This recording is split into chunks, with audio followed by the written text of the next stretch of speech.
And it is a pleasure to welcome Curtis Joseph back to St. Louis. Ron mentioned that you came here as a free agent, and I remember reporting on the competition for you and Cujo. Well, I'll let you tell the story. How did a goalie of your quality wind up being an NHL free agent before you had ever played a game? Well, I certainly wasn't of that quality. Plain and simple. I played in a real small town where if you were of that age, you got to be on the team. So I really started late. I started 11 years old, couldn't skate. I never wanted to be a goalie. And because I couldn't skate, they put me in net. So that's the way it went. And so by the time I was 16 or 17, it was like, wow, these pucks hurt, and it was too late by then to change positions, obviously. So playing junior hockey, I was like, well, maybe I can get an education out of it. So I was 21 years old going to college to Wisconsin. I finally got a scholarship, and, that was the greatest day of my life. That's as far as I thought I was going to get, and undrafted or anything. So that's how I became a free agent.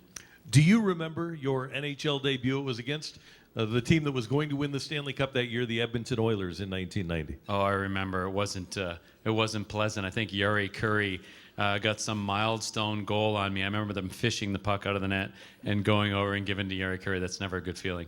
And we still, Curtis, and I know when you talk to Blues fans, still talk about the arena. What was the arena vibe like, especially in those first few years? It was great, and everybody loved to come to the arena to play in St. Louis.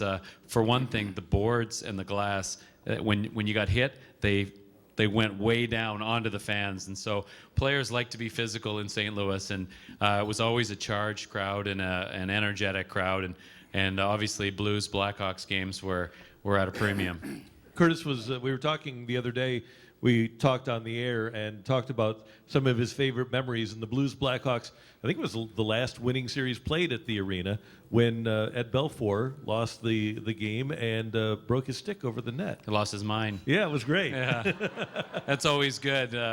Eddie was a tremendous competitor and a foe of mine, and I always respected him as a goaltender and a competitor. But they finished first, I believe, in our division, and we ended up sweeping them in the playoffs 4 straight.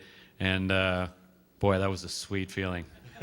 What was it like for you as a goaltender to have Brett Hull scoring 70 and 72 and 86? Yeah, I get asked a lot, who's the greatest player that you ever played with? And I was fortunate to play with, Mario Lemieux and Wayne Gretzky. Mm-hmm. But I always tell people the greatest goal scorer that I've ever seen and I've ever played with is Brett Hull.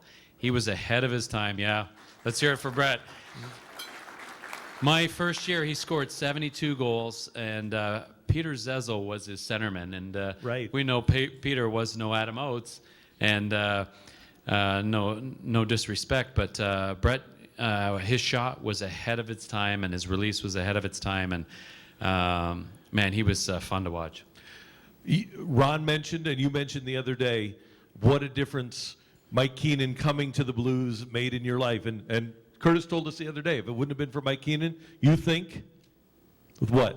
Well, yeah, I believe I would have played here for 19 years.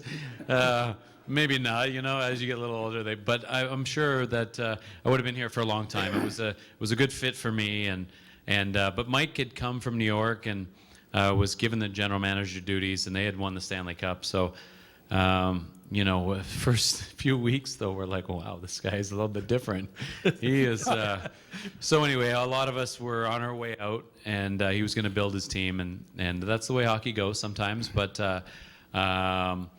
he traded me away to Edmonton, and as a player, and Scott can tell you, when you get traded for that first time, it's a tough feeling. Like you feel like you're not wanted until you get to that team, and it takes a little while. But that first trade is a tough one. And finally, especially hockey players here, because when we talk to Al McInnes, Chris Pronger is going into the Hockey Hall of Fame.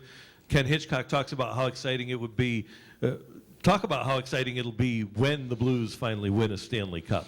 Well, they're much deserved. The fans here have endured a lot of close calls, and they have a great team now. It's a fine line between winning and losing, and there's many things. You need a hot goaltender for one. You need injury-free. I mean, there's a lot of factors, and they deserve it. And they're close. I follow the Blues closely now, and they've got a great team. It's just they got to get over that hump. They got to get over that hump and get a few hot players at the right time. Tells you a lot about an athlete when people name their children after them. And we asked the other day for people to text in if they were named after Curtis Joseph. We got 20 texts right away. My name is Curtis Joseph Stone or Curtis Joseph Brown or Brendan Curtis.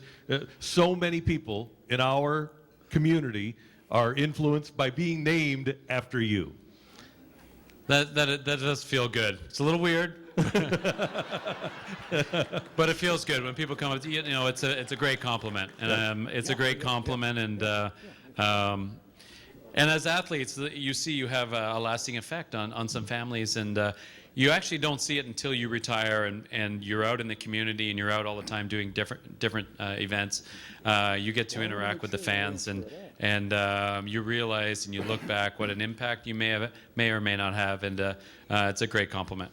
A Hall of Fame player, and we saw it early on, and I think that speaks volumes to the fact that Curtis Joseph is a Hall of Fame person and now a member of the St. Louis Sports Hall of Fame. A round of applause for Cujo. Thank you.